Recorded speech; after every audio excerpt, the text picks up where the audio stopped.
Your calendar is packed, yet you still feel behind. Do you ever say yes to everything and then instantly regret it? That sinking feeling as another obligation locks into place is a modern epidemic. But what if the cure is 2,000 years old? Stoicism, an ancient philosophy practiced by Roman emperors and enslaved philosophers alike, provides startlingly clear tools to combat this chaos. By the end of this journey, you will possess 25 specific Stoic reflections to systematically reclaim your time and your peace of mind. We will explore how a meditation on mortality can sharpen your priorities and why guarding your time like a fortress is not selfish but essential. What does saying no have to do with living in accordance with nature? The answers might transform how you see every request in your life. Which single commitment in your week feels the most draining? The first and most fundamental reflection is a simple question. What is truly within your power? This is the bedrock of Stoic practice, a concept from the philosopher Epictetus that he called the dichotomy of control. He famously began his handbook with the line, "Some things are within our power while others are not." Within our power are our opinions, our impulses, our desires, and our aversions. Everything not of our own doing, our body, our property, our reputation, our command, are not within our power. This seems straightforward, but its application is revolutionary. Overcommitment almost always begins when we confuse these two categories. We say yes not because we genuinely choose to, but because we are trying to control something outside our power. We agree to lead a new committee at work because we want to control our boss's opinion of us, to secure that perception as a team player. We volunteer to organize a massive family reunion because we want to control our relatives' happiness, or perhaps to avoid the judgment we fear if we say no. We cram our schedule with social events to control a feeling of loneliness or the external appearance of a vibrant social life. In every case, we are trading our one true asset, our choice, for the illusion of controlling an external outcome. The Stoic asks you to pause and perform a ruthless audit. When a request lands in your lap, separate the two realms. Can you control whether the project succeeds? No, the market, client decisions, and team dynamics are not yours to command. Can you control whether your family is disappointed? No, their emotional reactions belong to them. What is in your power? Your judgment about the request, your decision to accept or decline based on your own values and current capacity, your effort and integrity if you do take it on. The result, the praise, the blame, the outcome, these are externals. They are not your burden to carry. By anchoring yourself in what is yours, you reclaim the authority to say no. You are not saying no to the person, you are saying no to the impossible task of guaranteeing their satisfaction. This reflection turns a request from a demand into an invitation you are free to evaluate. It is the first and most critical step in stopping the leak of your time and energy. That moment of automatic agreement is where the trap springs. Reflection 2 asks you to install a mental gatekeeper right at that point, using the Stoic discipline of assent. Assent is the inner act of saying, yes, this impression is true, or no, it is not. It is the split second between a thought entering your mind and you accepting it as reality. When your colleague asks, "Can you take this on?" and your stomach clenches but your mouth says, "Sure," what just happened? You received an impression. The impression was not just the request, but a cascade of attached judgments. The impression that saying no would make you look bad, the impression that you are the only one who can handle it, the impression that a good person always helps. And without a pause, you gave your assent. You agreed that these impressions were true and necessary to act upon. The Stoic practice is to interrupt that automatic process. Before your lips form the word yes, create a space. In that space, ask two ruthless questions of the impression. First, is this impression true? Is it objectively, factually true that disaster will strike if you decline? Is it true that you are the only possible person for this task? Often, you will find the impression is not a fact, but a fear dressed up as one. The second question is more profound. Is this necessary for my virtue? For a Stoic, virtue means living with wisdom, courage, justice, and self-discipline. Does accepting this request align with those qualities? Sometimes courage is saying yes to a worthy challenge, but often justice means fairly distributing your time, and self-discipline means protecting your capacity to do your existing duties well. By pausing to examine the impression, you move from being a reactor to being a chooser. You are no longer a leaf blown by the wind of every request.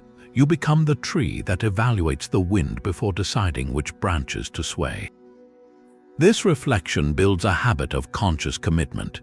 It turns your inner world from a busy highway where every thought speeds through into a guarded checkpoint, where only the impressions that are true and virtuous gain passage.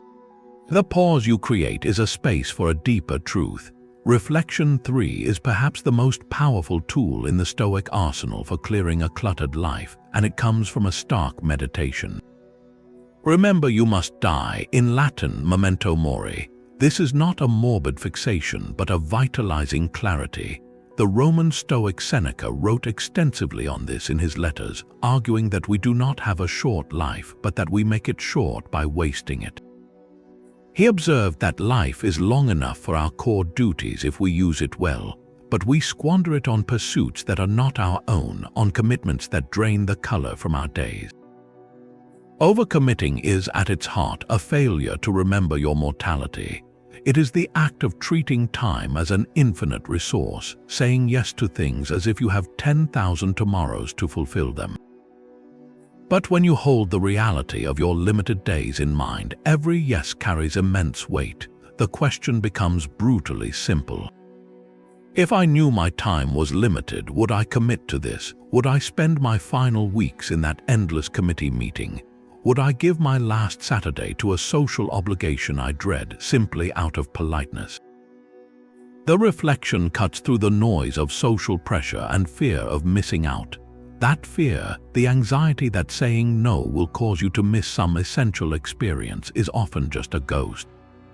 Memento mori replaces the fear of missing out with the determination to miss nothing that truly matters. It shifts your focus from accumulating experiences to curating a meaningful, focused life.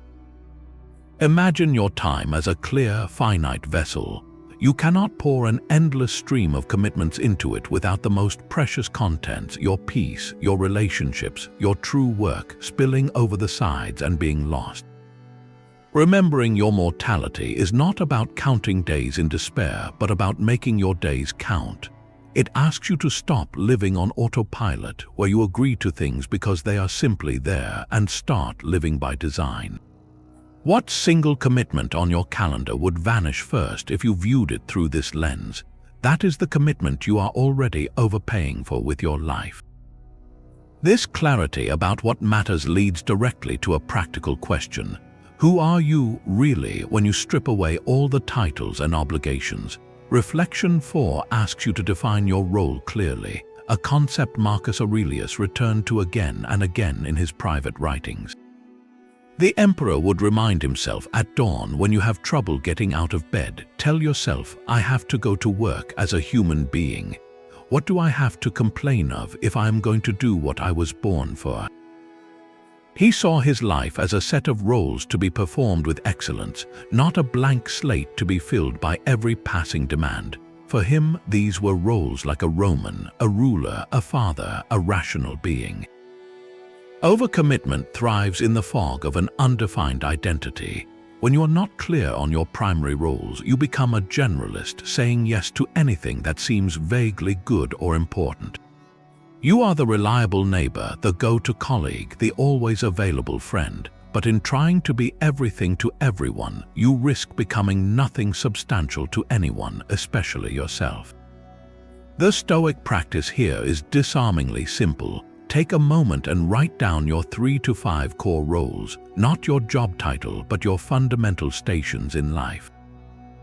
Perhaps they are parent, partner, skilled professional, community volunteer, and lifelong learner.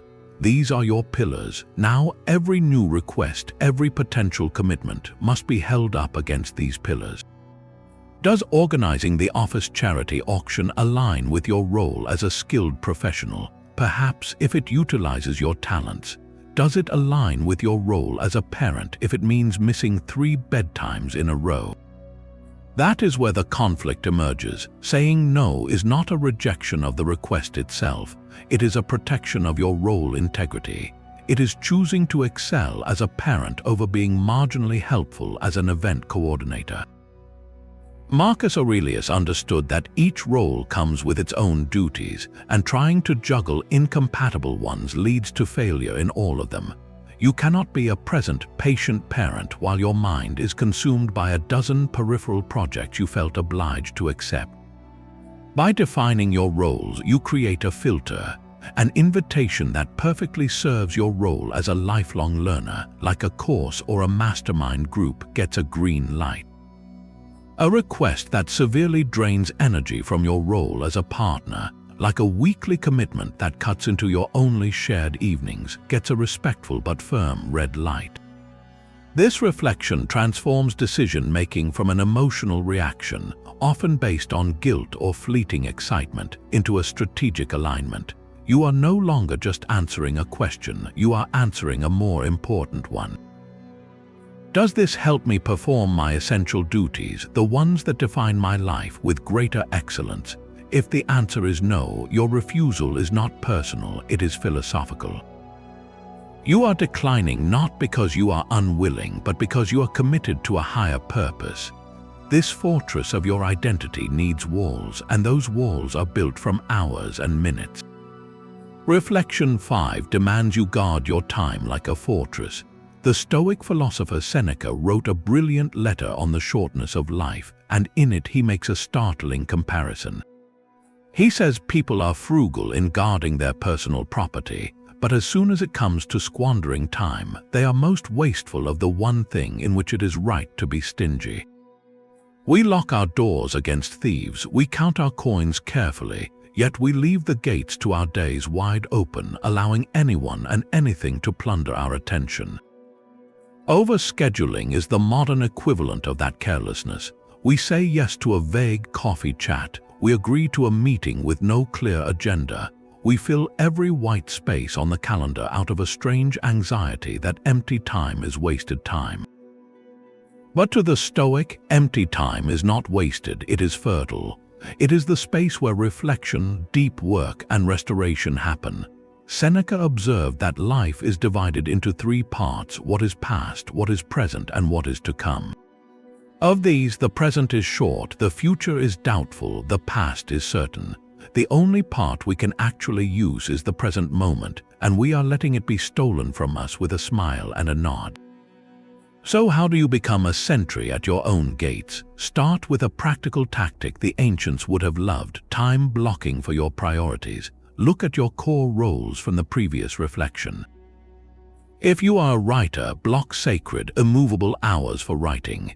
If you are a parent, block time for uninterrupted family connection.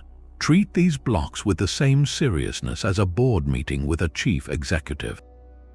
They are non-negotiable appointments with your most important duties. This means you must also treat unscheduled time as sacred. That blank space on your calendar is not an invitation to be filled. It is a strategic reserve, a buffer for the unexpected, or simply the necessary soil for your mind to breathe. Every single yes you utter to an external request is, whether you acknowledge it or not, a simultaneous no to something else. Agreeing to that extra project might be a silent no to your health, as it steals the hour you reserved for the gym. Accepting a last-minute social invitation might be a quiet no to your peace, as it eliminates your evening for reading and recharging. Guarding your time is not about being selfish, it is about being responsible. A fortress does not exist to hoard treasure, but to protect what is valuable inside so it can be used for its proper purpose. Your energy, your focus, your creativity, these are the treasures within your walls. If you let every passerby trample through the courtyard, there will be nothing left for the kingdom you are meant to build. So before you give away an hour, ask yourself this fortress question: what am I saying no to by saying yes to this? The answer will often show you the true, hidden cost of your agreement. A fortress is defined as much by what it keeps out as what it protects. Inside are your essential duties, but the world constantly lobs invitations over the walls, each one shouting that it is necessary. Reflection 6 gives you the discernment to tell the difference. The Stoics made a crucial distinction between what they called duties or kathakonta and everything else. Duties are actions that accord with our nature as rational, social beings. They arise from our core roles: feeding your family, doing your job with integrity, keeping your promises, contributing to your community in a way that uses your specific gifts. These are necessary. They are the non-negotiable architecture of a virtuous life. Then there is the vast category of everything else, which the Stoics termed preferred indifference. This is a fascinating and often misunderstood idea. Things like wealth, reputation, pleasure, even certain opportunities are indifferent to our ultimate goal of living virtuously. They are not good or bad in themselves, they are simply preferred or dispreferred. A healthy body is preferred to sickness, but a virtuous person can be equally good in either state. An invitation to a prestigious networking event is a preferred indifferent.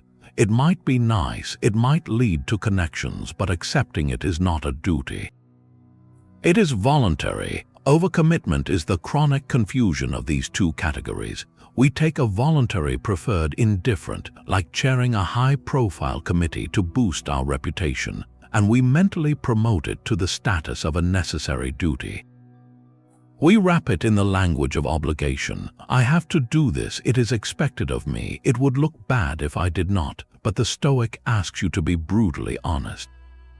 Is this arising from my nature and my roles, or is it arising from a desire for external validation, a fear of missing out, or simple habit? That extra social event, that side project for prestige, that committee seat you took because everyone else was doing it, these are almost always voluntary. Treating them as necessary burdens is how you slowly bury yourself under a pile of good but non-essential things. Imagine your energy as a clear stream. Your necessary duties are the central channel, the course the water must take to sustain the landscape of your life. Every voluntary commitment you add is like digging a new, small canal off to the side. One or two might not be noticeable, but dig a dozen, and the main channel becomes a trickle. Your essential roles begin to starve for attention.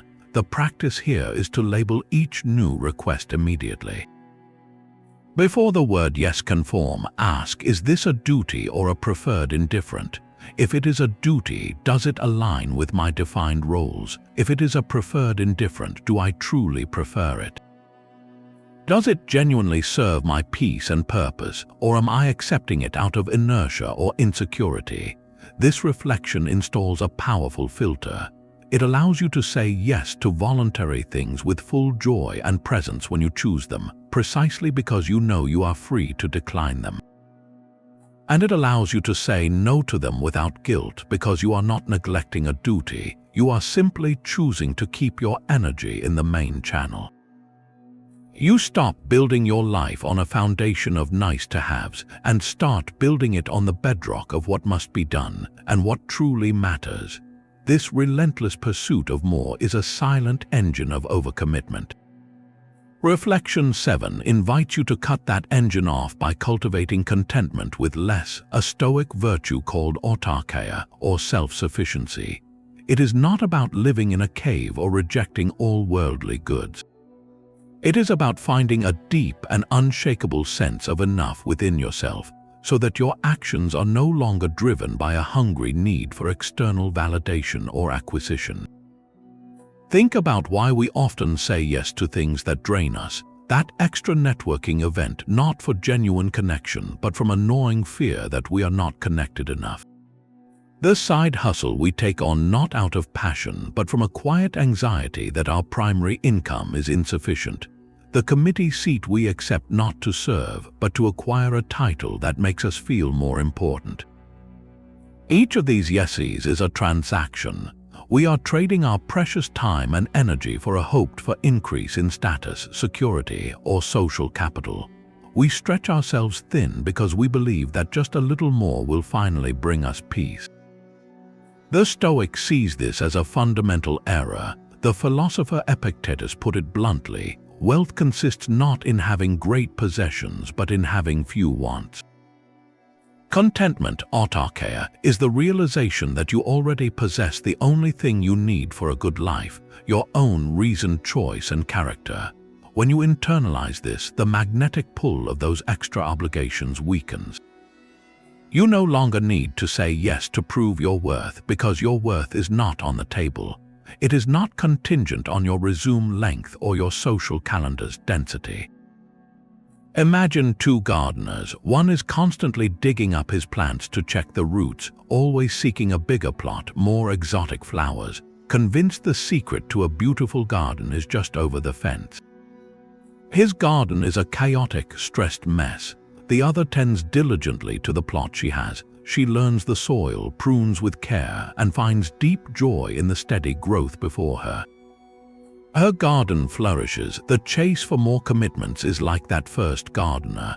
You are uprooting your peace to chase an illusion. Contentment asks you to tend to the life you already have. Does this mean you never take on a new challenge? Of course not, but the motivation shifts. You say yes to a side project from a place of abundance and curiosity, not from a place of lack and fear. You attend an event for the genuine value of the experience itself, not for the line it might add to your biography. This reflection is a quiet revolution. It asks you to audit your commitments not just for time, but for intention. Why am I really doing this? Is it to build something meaningful or to fill a hole I feel inside? When you find sufficiency within, the compulsion to overcommit begins to dissolve. You start to protect your time not as a scarce resource to be hoarded, but as a spacious ground in which your true life can grow. The pressure to be everywhere and do everything simply loses its power. You discover that enough is not a limit but a liberation. Contentment quiets the inner hunger, but a clear-eyed view of reality sharpens your decisions. Reflection 8 introduces a powerful and often misunderstood Stoic exercise, premeditatio malorum, the premeditation of evils. At first glance, it sounds pessimistic, deliberately imagining everything that could go wrong. But its true purpose is not to breed fear, it is to build foresight and resilience. When applied to commitments, it becomes an extraordinary tool for prevention. Before you utter that automatic yes, you pause and vividly project forward. You do not just see yourself accepting the task, you see yourself living with its consequences. Imagine a colleague asks you to lead a new, time-intensive working group. The flattering request lands and your instinct is to agree. Instead, you engage in premeditatio. Close your eyes and paint the mental picture with stark honesty. See the late nights not as abstract concepts, but as the specific feeling of exhaustion at 10 p.m., staring at a screen while your family is asleep. Feel the stress of the deadline, the weight of coordinating difficult personalities, the resentment as your personal projects gather dust. Visualize the neglected moments, the missed workout, the book you will not read, the short temper with your partner because your mental bandwidth is shredded. You are not just thinking about it, you are briefly experiencing the emotional and physical cost in your imagination. Why would you do this? Because our brains are terrible at forecasting. We say yes in a moment of optimism, picturing only the reward, the finished project, the gratitude, the line on our resume. We completely discount the actual journey, the friction, the toll. Premeditatio malorum corrects this bias. It forces a full cost-benefit analysis by making the costs viscerally real. The Stoics were not trying to make you avoid all difficulty. They were ensuring you chose your difficulties wisely. A challenge undertaken with open eyes, whose cost you have willingly accepted because the purpose is worthy, is a source of strength. A burden accepted blindly, whose hidden costs ambush you later, is a source of misery and resentment. This practice transforms decision-making from a social reflex into a strategic choice. It asks, am I willing to pay this price with my sleep, my peace, my family time for this particular outcome?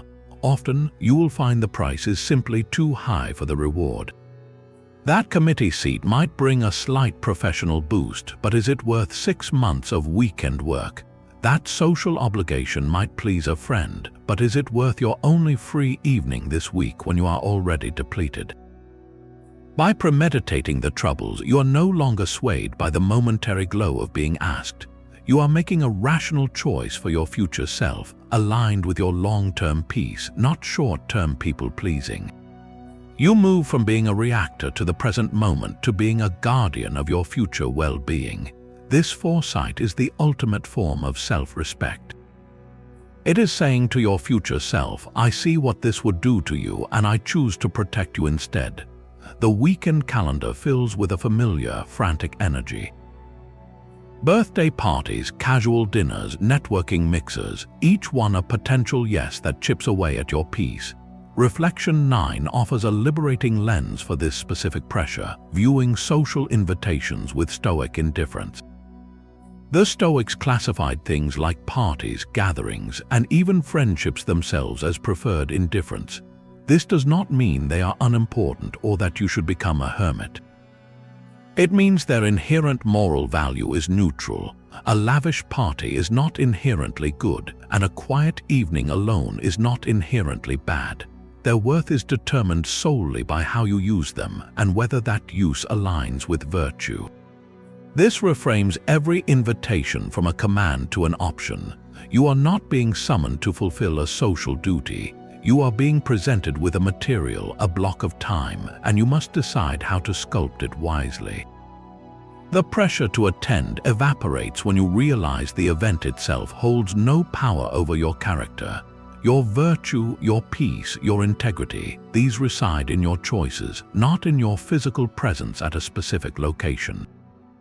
So how does this work in practice? An invitation arrives for a large, noisy gathering. The old script screams that you must go to maintain the friendship, to be seen, to avoid offending the host. The Stoic script asks 2 quiet questions. First, can I use this event virtuously? Will it be an opportunity for genuine connection, for practicing kindness, for sharing meaningful conversation?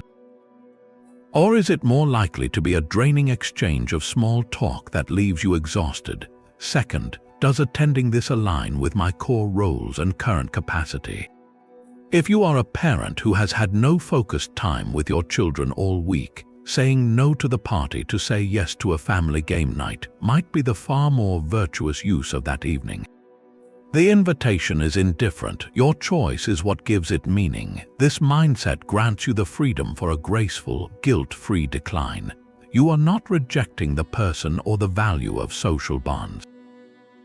You are simply making a reasoned choice about the best use of your one irreplaceable resource, your time and attention. You can respond with warmth and clarity. Thank you so much for thinking of me. That sounds lovely, but I am committed to some personal renewal that evening. I hope you have a wonderful time. There is no lie, no drama, just a respectful honoring of your own needs. Conversely, it also allows you to say yes with full, joyful presence when you do choose to attend. You are not there out of obligation, but out of a genuine desire to connect and contribute. You move through the social world not as a puppet pulled by strings of FOMO and guilt, but as a sovereign individual making deliberate choices. The noise of should fades away, replaced by the clear signal of could, and whether that could serves your life as you are choosing to build it. Which invitation in your inbox right now feels more like a demand than an opportunity? That is the one to view with this calm, indifferent eye. Freedom from social pressure is a muscle, and like any muscle, it requires deliberate training. Reflection 10. Practice voluntary hardship is the Stoic gym where you build that strength. The ancient Stoics, from Cynic-influenced philosophers to Roman statesmen like Cato, regularly engaged in what they called ascesis. This was not self-punishment, but a form of spiritual and mental exercise. They would periodically wear simpler clothes, eat plainer food, sleep on a harder bed, or expose themselves to the cold. Why on earth would anyone do that? The purpose was to prove a life-altering point to themselves, that they could be happy and whole without the comforts and luxuries they usually enjoyed. They were inoculating themselves against the fear of deprivation. In our modern context, this practice is a direct antidote to the fear of missing out, the very engine that drives so much overcommitment. FOMO is not just about events, it is a deeper anxiety that if we do not have the experience, the connection, the treat, we will be somehow diminished, left behind, or deprived of happiness. We say yes to the extra party, the expensive trip, the rich dessert, not from pure desire, but from this nagging fear that saying no means missing out on a piece of the good life. Voluntary hardship dismantles that fear brick by brick. You deliberately choose a small discomfort. You take a cooler shower than is strictly necessary. You choose a simple meal of rice and vegetables when you could have something more elaborate. You leave your phone at home during a walk. In that moment of choice, you are having a profound conversation with your own mind. You are demonstrating through action that your well-being is not held hostage by external conditions. You are showing yourself that you can be perfectly content, even peaceful, with less. This has a direct, powerful effect on your ability to say no to optional commitments. When the next social invitation arrives for an event you do not truly want to attend, the old fear whispers, "But what if you miss a great conversation? What if people forget about you?" If you have been practicing voluntary hardship, you have a new, stronger voice to answer with. You have recent, tangible evidence that your happiness is internal. You have felt the satisfaction of choosing your own peace over an easy comfort. Saying no to the party is no longer a terrifying act of social deprivation. It is simply another voluntary choice akin to choosing the simple meal. You are not missing out, you are choosing in. You are selecting the experience of a quiet evening, recharging solitude, or focused family time, and you know from practice that this choice can bring its own deep contentment. The fear loses its grip because you have proven to yourself repeatedly that you do not need every experience to be okay. You start to see optional commitments not as precious opportunities you must seize, but as neutral options you are free to accept or decline based on your true priorities. The practice turns the volume down on the world's demands and turns the volume up on your own inner compass. What small, voluntary discomfort could you introduce this week as training for your next big, liberating no? That fear of missing out is a phantom, but the pile of unfinished work is very real. Reflection 11 offers a direct path through the clutter by focusing with absolute precision on the present task. Marcus Aurelius, the emperor who carried the weight of an empire, constantly reminded himself in his private journal to concentrate every minute like a Roman, like a man, on doing what is in front of you with precise and genuine seriousness. He was not just giving motivational advice, he was prescribing a survival strategy for a fragmented mind.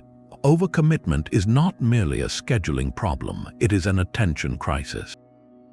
When you have said yes to too many things, your mind is never where your body is.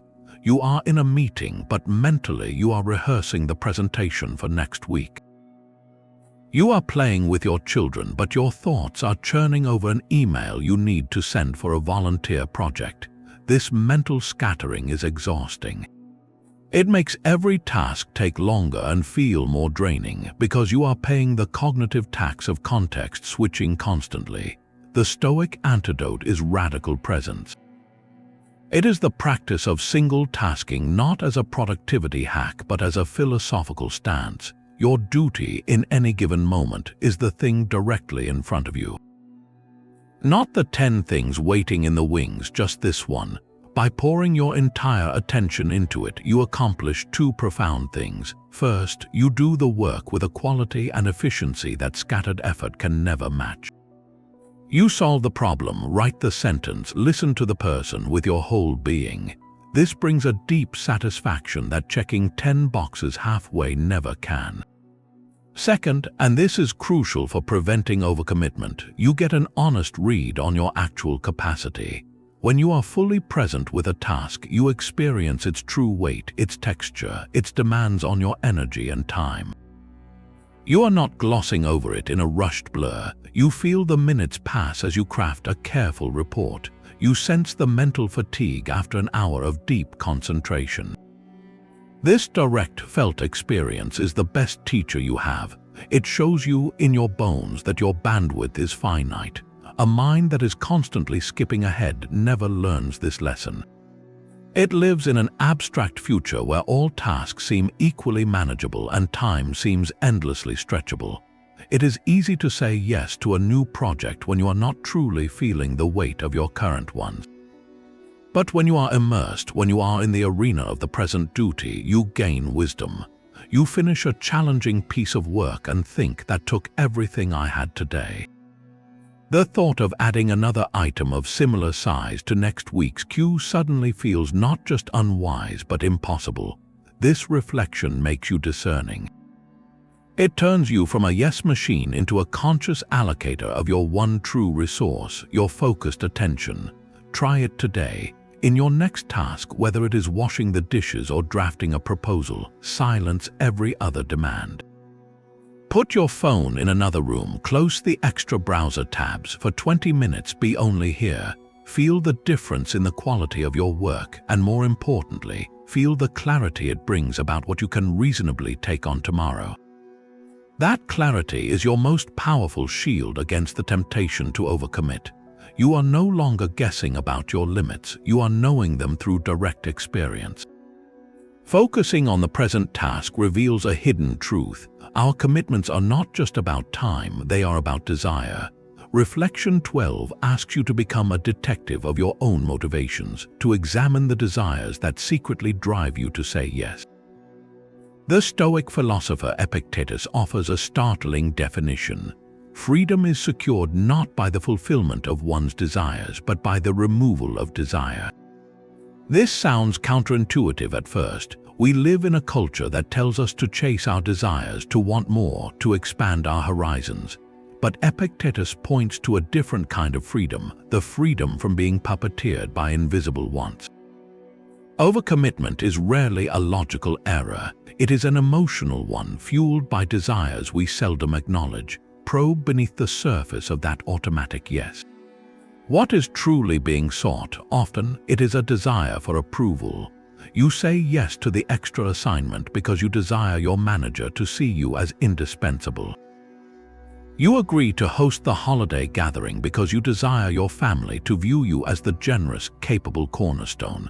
There is a desire to avoid a negative judgment, a fear of being seen as incapable or selfish.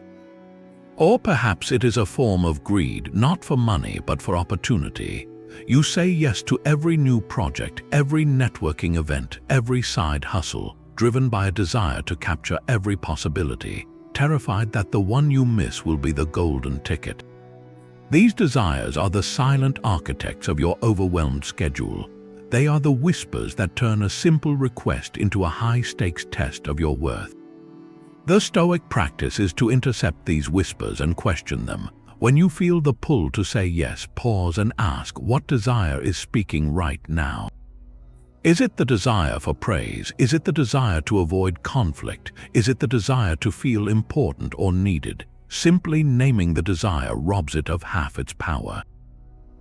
You are no longer unconsciously obeying an impulse, you are observing it. Then take the next step, question the desire itself. Is this desire rational?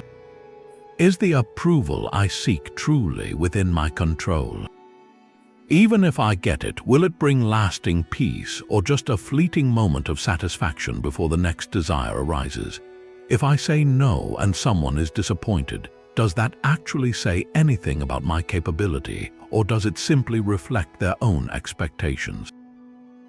By examining the desire, you see it for what it often is, a fragile wish for an external outcome that you cannot guarantee. You begin to untangle your sense of self from the fulfillment of these wants. This does not make you passive or unambitious. It makes you selective. You start to choose commitments based on alignment with your values, not on feeding a hungry ghost of insecurity. You realize that the freedom you crave, the spaciousness in your life, comes not from satisfying every desire for more, but from gently setting down the desires that do not serve your peace. When the desire for approval arises, you can acknowledge it, thank it for its concern, and then choose based on your capacity, not its demand.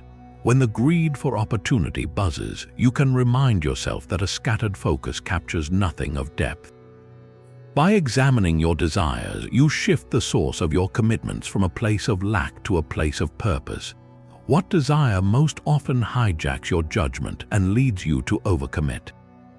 Your desires whisper for attention, but your calendar screams with clutter.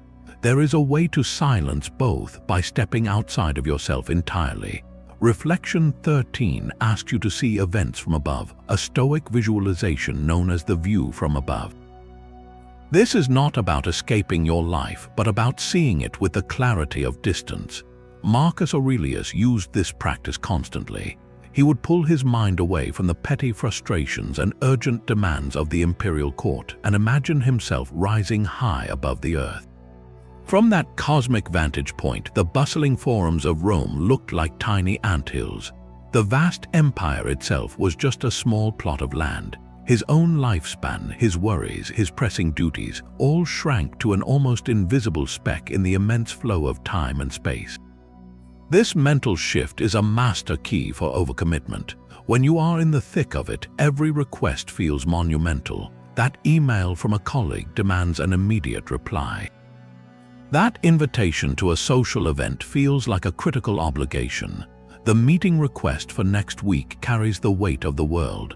Your perspective is trapped at ground level where every blade of grass looks like a tree. The view from above changes the scale. It asks you to mentally zoom out, close your eyes for a moment and imagine your city from an airplane window. See the grid of streets, the clusters of buildings, the tiny moving dots that are cars and people. Now find your neighborhood, find your street. Find the specific building or room where you are right now with all your to-do lists and commitments. From this height, how important does that urgent committee meeting appear? How large does that social obligation you are dreading truly loom? The practice shrinks the perceived urgency of every demand. It reveals that so much of what feels pressing is merely noisy, a temporary agitation in one small corner of a vast, quiet landscape. You begin to distinguish between what is truly significant and what is merely loud. A genuine crisis in your family or a project that aligns with your life's purpose. These have a different weight, a different resonance, even from this high view. But the 100 small yeses you have scattered about, the commitments born of momentary pressure or vague guilt, they lose their power. They look like what they are, small, transient things that you have mistakenly allowed to define your days. This is not about becoming detached or uncaring. It is about gaining the right kind of attachment. You care more deeply for the few things that matter from any perspective, and you care less for the many things that only matter from the cramped, anxious view at ground level. Try it the next time a request triggers that familiar feeling of overwhelmed obligation. Before you reply, take 10 seconds, breathe, see the room you are in.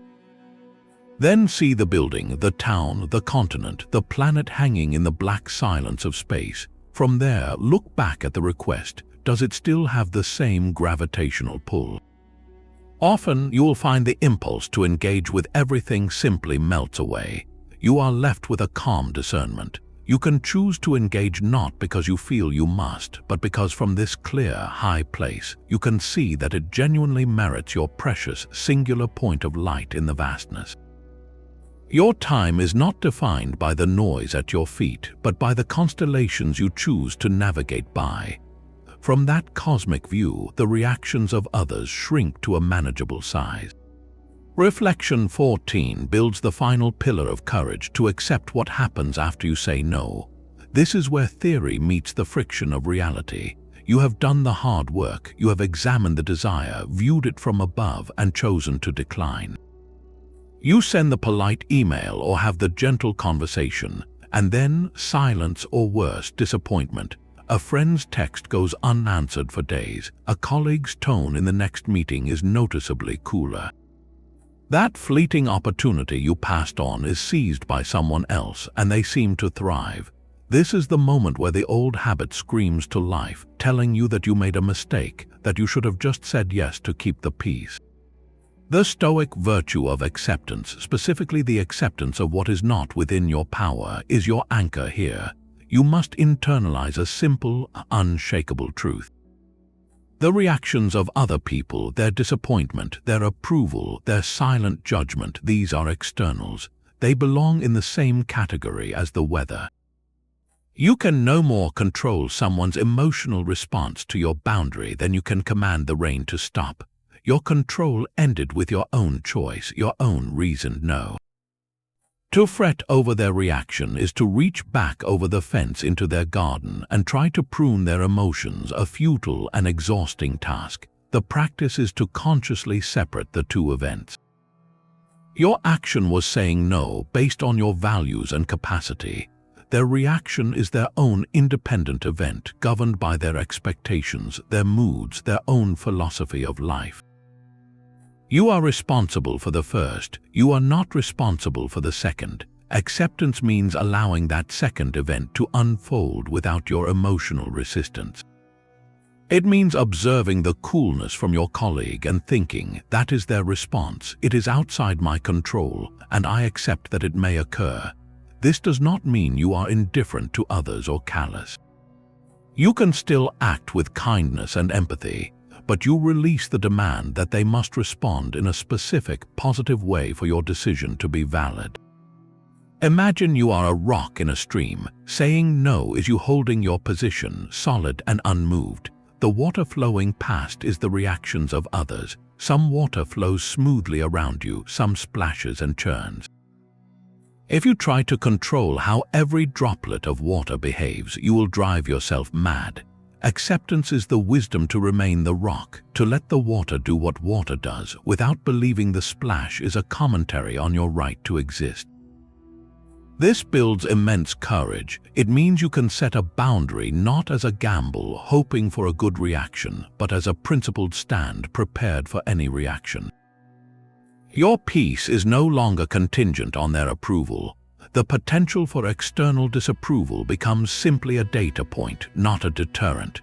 You realize that the temporary discomfort of someone's disappointment is a far lighter burden than the chronic exhaustion of living against your own limits. The peace you protect by saying no is worth infinitely more than the fleeting approval you might have bought by saying yes. So when you feel that pang of anxiety after setting a boundary, pause. Acknowledge the feeling, then gently remind yourself, I have controlled what was mine. The rest is not my burden. Let it be. This acceptance is the deep breath after the difficult word, the calm that makes your boundaries strong, lasting, and ultimately respectful to everyone involved, most of all yourself. The quiet dignity of your own work is the most powerful reply you can ever offer. Reflection 15 asks you to let your actions speak for you, a direct challenge to our modern compulsion to over-explain every refusal. The Stoics placed supreme value on action, on living philosophy rather than just debating it. Epictetus was dismissive of those who could quote the teachings but failed to embody them. He said, if you didn't learn these things in order to demonstrate them in practice, what did you learn them for? This shifts the entire burden of proof.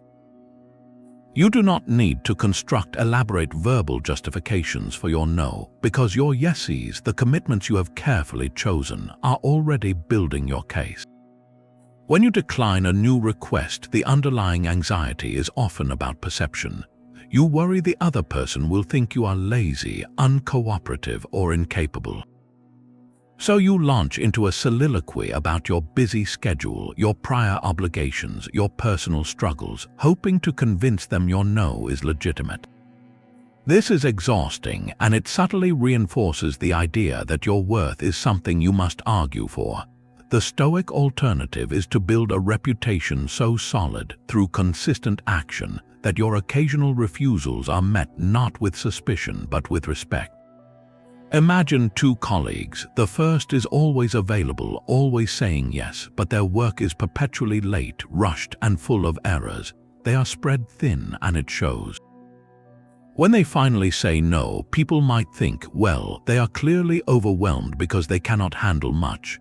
The second colleague is selective. They take on fewer projects, but those they accept are delivered with exceptional care, on time, and with thoughtful insight. Their focus is palpable. When this person says no to an additional request, what is the likely assumption? It is not that they are incapable. It is that they are at capacity doing important work, and they respect their own standards too much to dilute them. Their past actions have built a fortress of credibility. Your character, demonstrated through your chosen duties, becomes your most eloquent spokesperson. You are not saying no from a place of lack, but from a place of focused abundance. You excel in your core roles not to boast, but because excellence is the natural expression of living in accordance with your nature. This excellence then radiates outward, becoming your silent argument. People come to trust your judgment because they see the results of your careful choices. They may not understand your specific reasons for declining, but they cannot deny the quality of what you do undertake. This reflection liberates you from the performance of busyness. You stop needing to appear overwhelmed to justify your boundaries. A simple, gracious no followed by a return to your meaningful work is statement enough. Your calendar is not a trophy case of activity to prove your worth. It is a curated gallery of your chosen contributions. Let the work on the walls speak for itself. What one area of your life, if you gave it your full, undistracted excellence, would make all other explanations unnecessary? Your character is built not by chance, but by a single guiding principle. Reflection 16 invites you to find and fortify your hegemonikon, the Stoic ruling center. This ancient Greek term points to the core of your mind, the faculty of reason and judgment that should be the ultimate commander of your life. Think of it not as your intellect, but as your inner citadel, the place from which all your choices and assents are issued. Overcommitment is at its root a coup d'etat within this citadel. It is what happens when your ruling center is temporarily overthrown by a mob of emotions, external pressures, or ingrained habits. In that moment of saying yes when you should say no, your hegemonikon is not in charge. Fear of judgment is on the throne. The desire for approval is giving the orders. A vague sense of obligation is holding the scepter. Your reason, your true commander, has been locked in a back room, shouting warnings that go unheard. The result is a life of scattered commitments that do not cohere into a meaningful whole. So how do you restore your inner commander to its rightful place? You must first discover its guiding principle. For the Stoics, this principle was clear: to live in accordance with nature, which meant to live with virtue, wisdom, courage, justice, and self-discipline. Your principle might be a variation on this. Perhaps it is to live with integrity and purpose, to nurture what matters most, to act with calm focus. The exact words are yours to choose, but they must be strong enough to serve as an unwavering filter. Once you have this principle, you use it to interrogate every potential commitment. A request lands. Instead of reacting to the surface pressure, you turn inward and consult your hegemonikon. Does saying yes to this align with my principle of living with purpose? Does it support a life of calm focus, or will it shatter it? If your core principle is to nurture your family and your craft, then a request to spend every evening for a month on a peripheral volunteer project fails the test. Your inner commander can issue a clear, reasoned no, not from a place of selfishness, but from fidelity to the principle you have sworn to uphold. This practice transforms decision-making from a series of confusing, emotional negotiations into a simple act of alignment. You are no longer asking, "Can I somehow fit this in?" You are asking, "Does this belong in the life I am consciously building?" When your hegemonion is strong, the noise of the world grows faint. The flattery embedded in a request loses its power to sway you because you are not governed by a need for flattery. The implicit guilt trip from a demanding relative bounces off the walls of your citadel because your commander does not recognize guilt as a legitimate authority. You become the author of your commitments, not the scribe hastily taking dictation from everyone else. Reconnecting with this ruling center is a daily practice. It is the quiet moment in the morning when you reaffirm your principle. It is the pause before replying to an email where you check in with your inner commander. It is the courage to let a non-aligned opportunity pass by, trusting that your principle will guide you to the right ones. What single sentence, if you made it the unchallenged ruler of your choices, would clear your calendar of everything that does not truly matter? Your inner citadel does not stand alone on an island. Reflection 17 reminds you that you are part of a vast and interconnected whole, a concept the Stoics called cosmopolitanism. The philosopher Marcus Aurelius wrote, "What brings no benefit to the hive brings none to the bee." This idea of being a citizen of the world with duties to the broader human community might seem at odds with setting boundaries. After all, if we are all connected, should we not say yes to every call for help? This is where the wisdom of the hive becomes crucial. A bee that exhausts itself flying to every flower, never returning to nourish the hive, is of no use to the colony. It collapses alone and the hive loses a worker. In the same way, a person who overcommits until they are burnt out, resentful, and depleted becomes a drain on the very community they are trying to serve. Your capacity to contribute is your fundamental offering to the world. When you say yes to everything, you are not being generous, you are being reckless with that capacity. You are the bee flying itself to death, leaving nothing of substance behind. Saying no, therefore, is not a selfish retreat. It is a strategic conservation of your energy so that you can contribute your specific gifts in a sustained, meaningful way. Think of a community garden. If one gardener tries to single-handedly water every plot, pull every weed, and harvest every vegetable, they will quickly become exhausted. Their work will be shallow and rushed. The tomatoes they neglect will wither, and the plots they do tend will suffer from their fatigue. But if that gardener focuses deeply on their own assigned plots, tending them with care and consistency, the entire garden thrives. Their healthy, productive plot becomes a vibrant part of the whole. Your life is your plot. Overcommitting is the attempt to tend everyone else's soil while your own turns barren. The Stoic cosmopolitan asks, "What is my best, most sustainable contribution?" It is not a dramatic, self-sacrificing blaze that burns out in a week. It is the steady, reliable light of a person who knows their limits and respects them, so they can keep showing up day after day for the duties that truly matter. When you protect your time, your sleep, and your peace, you are not just helping yourself. You are ensuring that you remain a functional, healthy, and effective part of the human hive. You preserve your ability to be a present parent, a focused professional, a supportive friend. You say no to the peripheral demands so that you can say a full, heartfelt yes to your core roles within the community.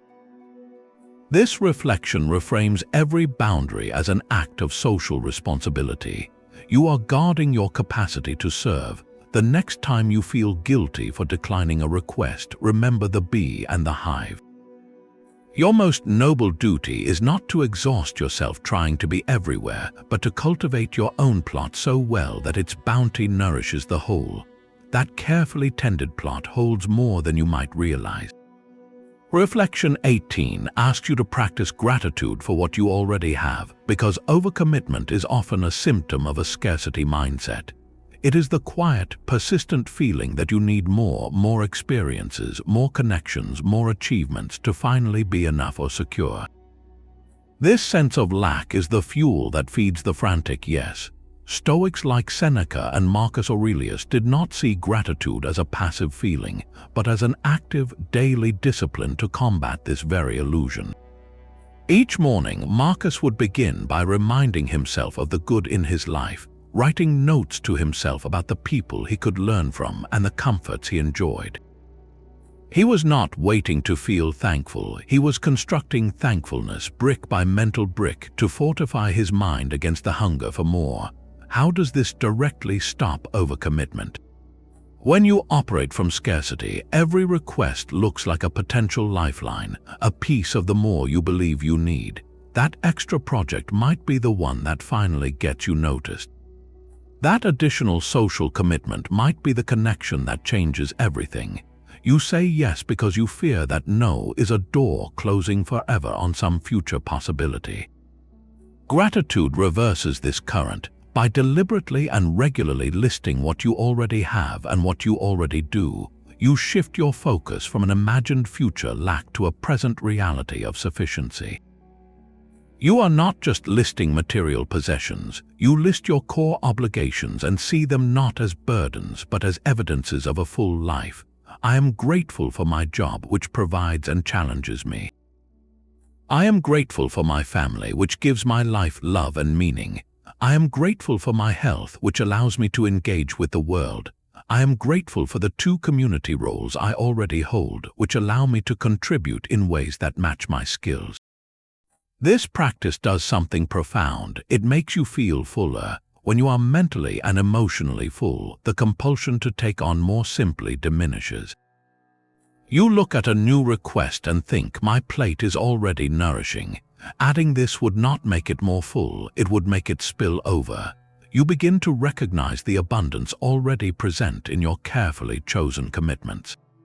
For example, instead of seeing your role as a team leader as a stressful obligation, gratitude allows you to frame it as a privilege, a chance to guide and build something with others. That reframe changes your energy. You pour yourself into it with more presence, and the desire to bolt on another leadership role elsewhere fades because you are already engaged in meaningful leadership right here. Gratitude grounds you in the reality of your current capacity. It is the antidote to the ghost of not enough. By appreciating the weight and value of what you already carry, you become fiercely protective of it. You are less likely to carelessly pile more on top because you now see the existing load not as a problem to escape by distraction, but as a purposeful burden you have willingly chosen. Try this tonight. Before sleep, list 3 current obligations you are genuinely grateful for, not in a vague way but specifically. I am grateful for the Tuesday night class I teach because it forces me to master my craft and I see my students grow. Feel the fullness that comes from that acknowledgement. That fullness becomes your new baseline, and from that place of perceived abundance, saying no to the next thing is not an act of fear, but an act of reverence for the garden you are already tending. Gratitude shows you the garden you already have, but now you must become a discerning gardener. Reflection 19 is the art of omission, a conscious shift from doing more to doing less but with far greater impact. Seneca pierced to the heart of it when he wrote, "It is not that we have a short time to live, but that we waste a lot of it. We often interpret this waste as idleness, but the greater waste is in busyness, in the clutter of minor commitments that drain the color from our days without adding meaning." The Stoic achievement is not a packed resume, but a clean schedule. This reflection asks you to become an editor of your own life, actively searching for lines to cut, not out of laziness but for the sake of the masterpiece. Think of a sculptor facing a block of marble. The art is not in adding more clay, it is in chipping away everything that is not the essential form. Your time and energy are that marble. Every commitment you subtract reveals more of the true shape of your life, your priorities, your peace. So how do you practice this strategic subtraction? Start with an audit, but this time with a different question. Instead of asking what more can I do, ask what can I stop doing without harm to my core roles. Look at your calendar with a ruthless, loving eye. That weekly meeting that has long outlived its purpose, can you propose its end or simply stop attending? That volunteer task you took on years ago that now feels like a chore, can you train someone else or gracefully resign? That habitual yes to casual social plans that leave you drained, can you replace them with one deeper, more intentional connection per month? Omission is not about quitting what is difficult, but about ceasing what is superfluous. It is recognizing that many obligations are like old furniture in a room. You stop seeing them, but they still take up space and collect dust. The courage to remove them creates emptiness, and that emptiness is not a void to be feared. To the Stoic, that clean space on your calendar is sacred ground. It is the room for reflection, for deep work, for the unexpected opportunity that truly aligns, or simply for rest that restores your capacity for excellence.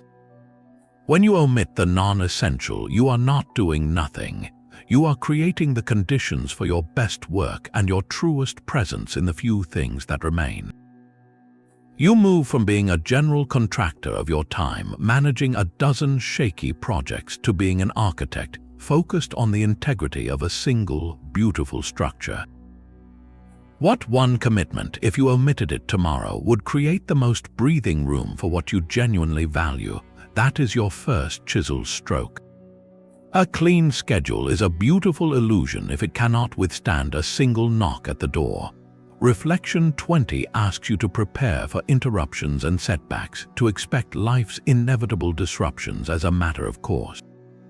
Marcus Aurelius wrote in his Meditations, when you first rise in the morning, tell yourself, today I shall meet with interference, ingratitude, insolence, disloyalty, ill will, and selfishness. He was not being pessimistic, but pragmatically inoculating his mind against the shock of the unexpected. Overscheduling is a form of magical thinking. It is the belief that if you plan every minute with perfect precision, the universe will cooperate, but the universe is not on your calendar. A child gets sick. A traffic jam swallows an hour. A colleague misses a deadline, sending a cascade of delays through your carefully plotted week. When you have packed your schedule to the brim with no space between commitments, these small interruptions do not just cause inconvenience, they cause total systemic collapse. The single missed train means you are late for the meeting, which pushes back your focused work block, which forces you to cancel your evening plans, which leaves you stressed, resentful, and feeling like a failure. The stress is not from the interruption itself, but from the brittle rigidity of your plan. The Stoic antidote is to build resilience into the very architecture of your time. This begins with a mental shift, accepting that interruptions are not anomalies, they are part of the data. They are not the system failing, they are the system. Once you accept this, your planning changes. You stop trying to create a perfect, frictionless sequence of events. Instead, you create a schedule that can absorb shocks. The most practical tool for this is the deliberate creation of buffer time. If you think a task will take 1 hour, block out an hour and 15 minutes. If you have 3 meetings in a day, do not schedule them back to back. Leave a 20-minute gap between each. This white space is not wasted time, it is strategic shock absorption. It is the crumple zone in your daily vehicle, designed to take the impact so the essential parts of you remain intact. When the interruption comes, and it will, it lands in this buffer. It might consume the buffer, but it does not derail the entire train. You breathe, you handle it, and you move to the next commitment on time and with your composure preserved. This practice has a profound psychological effect. It reduces the frantic need to pack every minute with activity just to feel productive. You realize that a productive life is not measured by the density of your calendar, but by the calm effectiveness with which you navigate it, disruptions and all. You can afford to be generous with your time because you have built in a margin for generosity. You stop seeing empty spaces as invitations to be filled and start seeing them as essential components of a robust, sustainable life. The buffer is your declaration of peace with reality. It is your acknowledgement that you are not the master of events, only of your response to them. So look at your week ahead. Where is it most brittle? Between which two commitments does a single delay spell disaster? That is where you place your first buffer, your first piece of Stoic armor against the chaos of the world. That buffer you create is more than just empty space on a calendar. It is the moat around your most valuable possession. Reflection 21 asks you to value your inner citadel, the Stoic ideal of an inviolable self. Marcus Aurelius wrote of retreating into this little plot of ground within himself, a place of perfect quiet, ready at once to stand up, untouched by harm. This is not a physical location, but a state of mind, a fortress of reason and peace that you carry within you at all times. Your inner citadel is where your judgments are formed, your character resides, and your tranquility is safeguarded. Now consider this: every unnecessary commitment you accept is not just an item on a to-do list, it is an invasion. When you say yes to something that drains you out of guilt or fear, you are not merely adding a task. You are opening the gates of your citadel and welcoming in chaos, external demands, and the noise of other people's priorities. You are letting the siege engines of stress and resentment roll right into your central courtyard. The meeting you dread is not just 60 minutes. It is 60 minutes of allowing another's agenda to occupy the throne room of your attention. The social obligation you resent is not just an evening. It is an evening where you have voluntarily exiled your own peace and installed the expectation of others in its place. Protecting this inner space is the highest Stoic good. Your clarity, your self-possession, your ability to choose your response to any event, these are the treasures the citadel holds. To guard them, you must learn to see every request not just as a question of time, but as a question of access. Does this person or project deserve a key to the gate? Will they tend the gardens of your mind with respect, or will they trample through with demands and leave clutter behind? A firm, respectful no is the sound of the portcullis lowering, not out of hostility, but out of sacred duty. You are preserving the quiet within so that you can hear your own thoughts, so that you can respond from a place of principle, not panic. Think of your mental energy as the garrison stationed inside. If you send them out on 100 trivial missions to please everyone else, the citadel itself stands empty and undefended. When a real crisis comes, a true duty that requires all your wisdom and courage, you will find the walls unmanned and the gates broken from overuse. This is why overcommitment feels so corrosive. It is not just busyness, it is a slow, self-inflicted sacking of your own sovereignty. The practice is to make every commitment decision a gatekeeping decision. Before you answer, ask yourself one silent question. Am I granting this access to my inner citadel? If the request aligns with your virtues and your roles, then you welcome it in as an honored guest and you engage with it fully. If it does not, you acknowledge it from the ramparts with politeness, but you do not lower the drawbridge. Your tranquility is the flag that flies highest over this fortress. It is non-negotiable. Every yes that threatens it is a betrayal of your command. So the next time you feel that internal flinch, that knowing resistance, recognize it for what it is. It is not anxiety, it is the sentry on your wall sounding the alarm. Heed it. Your no is not a rejection of the world. It is the loyal defense of the one inner world from which all your good in the outer world must flow. What outer demand is currently laying siege to your gates, and what would it feel like to simply raise them and let it pass by, leaving your quiet intact? The drawbridge to your inner citadel stays raised by a simple, profound rule: follow nature. This is the core, the very heart of Stoic philosophy, and it offers a devastating critique of overcommitment. To live in accordance with nature is not about moving to the woods. It is about understanding and aligning with the fundamental truths of what you are, a human being with specific inherent limits. Your nature is rational and social, yes, but it is also finite. You are not a machine built for endless output.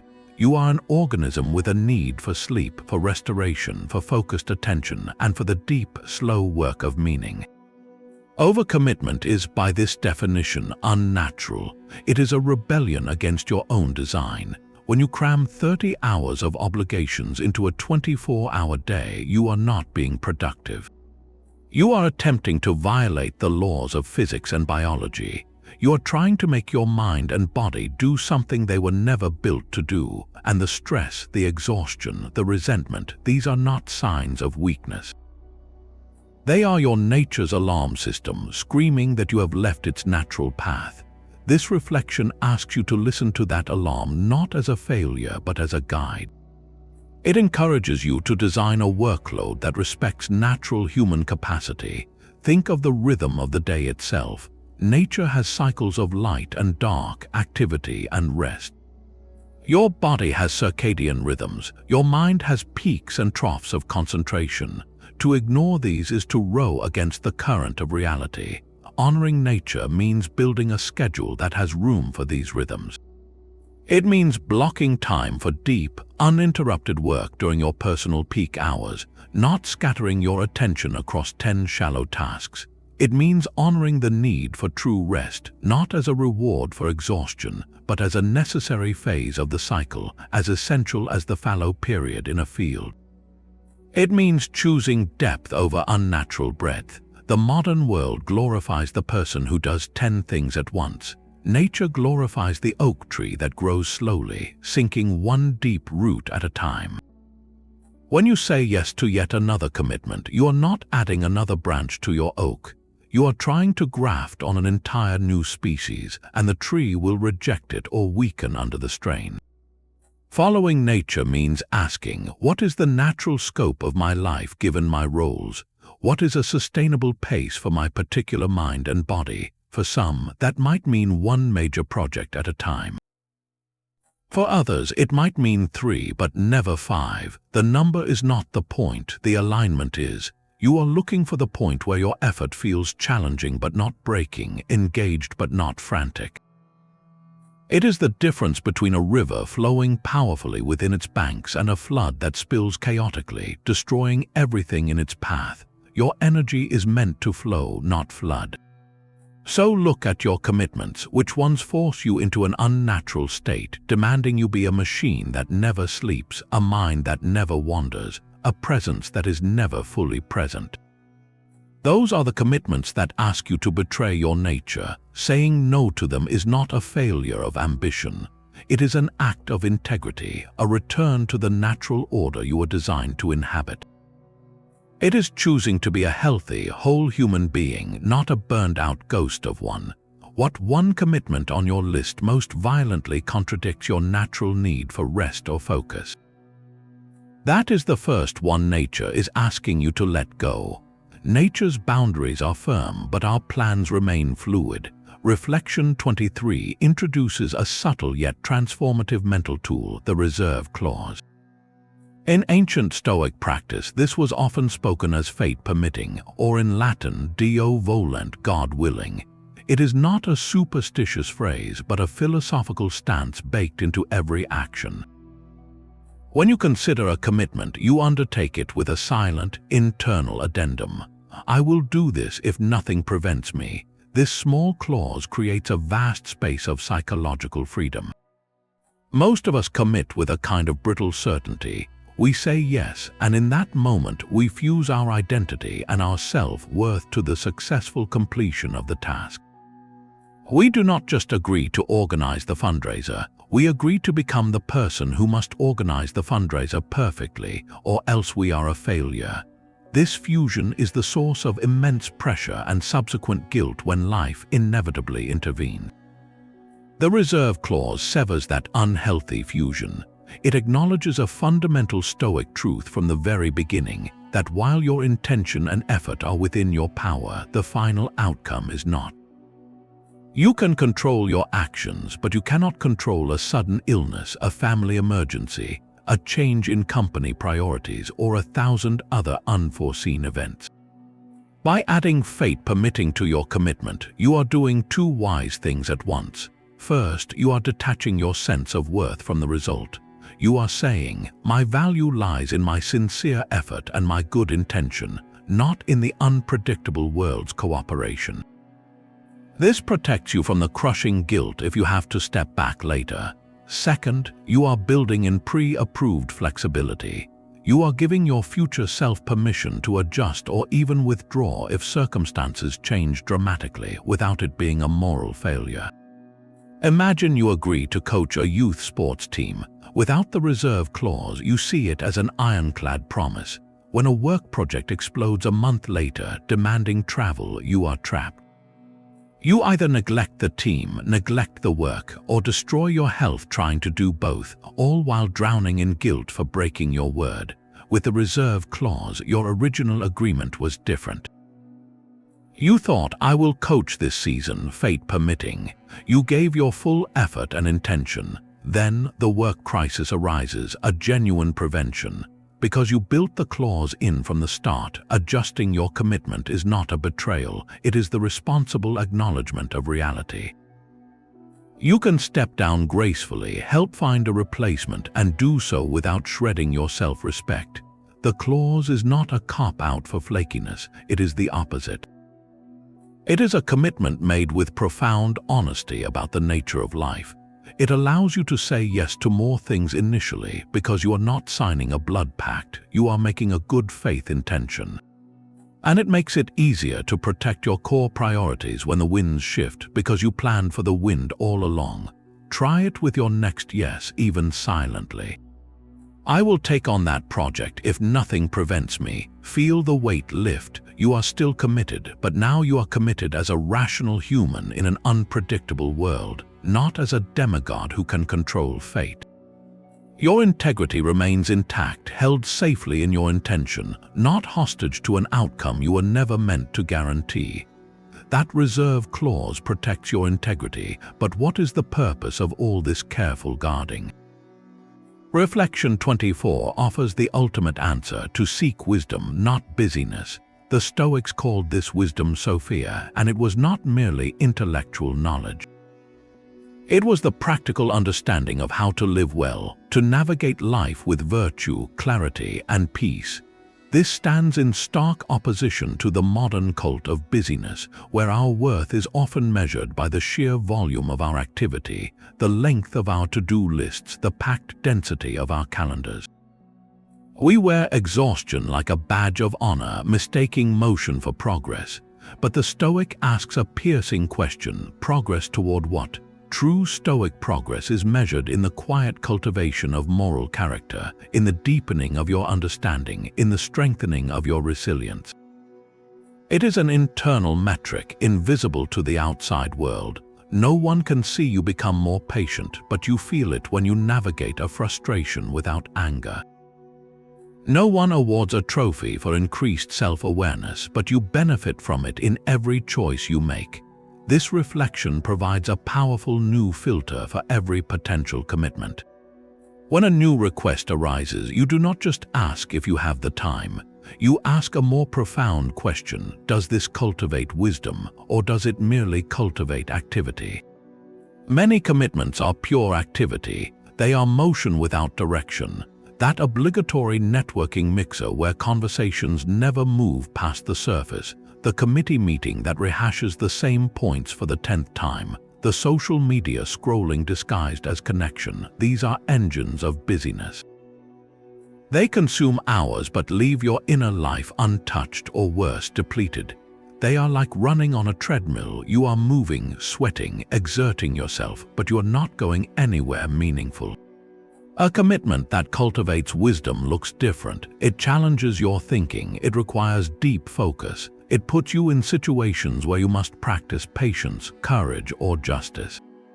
It might be a difficult but necessary conversation with a loved one, a complex project that stretches your skills, or even the deliberate choice to spend a quiet evening reading philosophy, history, or literature that expands your understanding of the human condition. That quiet evening of study, which our busyness culture might dismiss as unproductive, is in the Stoic view a far more valuable investment than another night of obligatory, mindless engagement. It is depositing wisdom into the bank of your soul, compound interest that will pay out in better decisions and greater peace for the rest of your life. This reframe is liberating. It allows you to decline the merely busy without guilt because you are not saying no to being productive. You are saying yes to a higher form of productivity, the cultivation of your inner citadel. It turns the spotlight from external validation to internal growth. Are you filling your life with signals of importance, or are you building a life of substance? The next time you feel the pull to add something to your schedule, pause. Look past the surface glitter of the opportunity. Ask yourself, will this make me wiser or just busier? Will it leave me with more insight or just more fatigue? Choose the path that builds wisdom. For in the end, a calm, clear mind is the only tool you have to navigate everything else, and no amount of crossed-off tasks can ever compensate for its neglect. Wisdom is cultivated not just in grand choices, but in quiet, consistent review. The final reflection brings us full circle to a nightly Stoic ritual, a practice of gentle but honest examination. Each evening, you are invited to look back on your day, not to judge but to learn. Apply this specifically to your commitments, and you create a powerful system for preventing the slow, silent creep of overwhelm. This is Reflection 25, the regular review. Once a week, perhaps on a Sunday evening, sit with your calendar and your list of obligations, both current and pending. This is not about frantic rescheduling. It is a calm, philosophical audit. Hold each commitment in your mind and ask two simple, ruthless questions. Does this still align with my core roles and virtues? And is this truly necessary? The first question checks for drift. That volunteer board position you took 2 years ago might have perfectly aligned with your role as a community contributor then. But now, with a new child or a more demanding job, does it still serve that role, or has it become a source of resentment that drains energy from your role as a parent or professional? Circumstances change, and so do you. A commitment that was once a perfect fit can, over time, become an ill-fitting garment, chafing and restricting your movement. The Stoic review gives you permission to notice that discomfort, not as a failure but as data. The second question, is this necessary, cuts to the heart of the matter. Many commitments are not born from necessity but from inertia. We keep doing them because we have always done them, because no one else will, or because we are afraid of the awkward conversation it would take to stop. This weekly review is that conversation with yourself. It is the dedicated time to prune, not out of panic when you are already overwhelmed, but proactively, as a gardener tends a tree, removing dead branches so the living ones can thrive. Imagine your commitments as a collection of plants on a windowsill. Some are vibrant, flowering, and bring you joy. Others are wilted, draining nutrients from the soil, kept alive only out of a vague sense of obligation. The weekly review is when you gently lift each pot, examine the roots, and decide, does this still belong here? This practice prevents the slow accumulation that strangles your peace. Without it, you add one new commitment this month, another next month, and never subtract any. A year later, you cannot breathe, and you have no idea how you got there. The review breaks that cycle. It makes commitment a conscious, ongoing choice, not a life sentence. It turns your calendar from a prison of past decisions into a living document of your current values. So tonight, before sleep, ask yourself not just what you did, but what those actions cost and what they built. Then, this weekend, make the time for the fuller audit. Which commitment on your list feels most like a wilted plant? And what would your life look like if you had the courage to repot that energy somewhere new? These 25 reflections are not a rigid checklist to be completed. They are lenses, each one ground and polished by 2,000 years of human experience, designed to bring the blurry landscape of your obligations into startling focus. When you look through the lens of what is within your power, the chaotic noise of external demands softens, and the clear signal of your own choice grows loud. When you apply the view from above, the towering urgency of a minor request shrinks to its true, manageable size. These are not rules to imprison you, but tools of liberation. Their ultimate purpose is not to build a wall of no around your life, but to carve out a sacred space of yes within it, a space reserved for what truly nourishes your character and contributes to the world. This is the Stoic promise: freedom from the tyranny of the unnecessary, and the profound tranquility that comes from knowing your time is spent in alignment with your nature. You are not aiming for isolation, but for connection that is deep and deliberate rather than shallow and scattered. The goal is to have so much to give from a place of fullness that your contributions are meaningful and sustainable. Do not feel you must adopt all 25 reflections at once. That would be to miss the point entirely. Start where the resonance is strongest. Perhaps the meditation on mortality cuts through your procrastination like nothing else. Maybe the simple question, "Is this a duty or a preferred indifferent?" becomes your daily filter. Choose just one, the one that whispers most clearly to your current struggle. Carry it with you this week. Use it as your key to unlock a single, deliberate no, or to empower a more focused yes.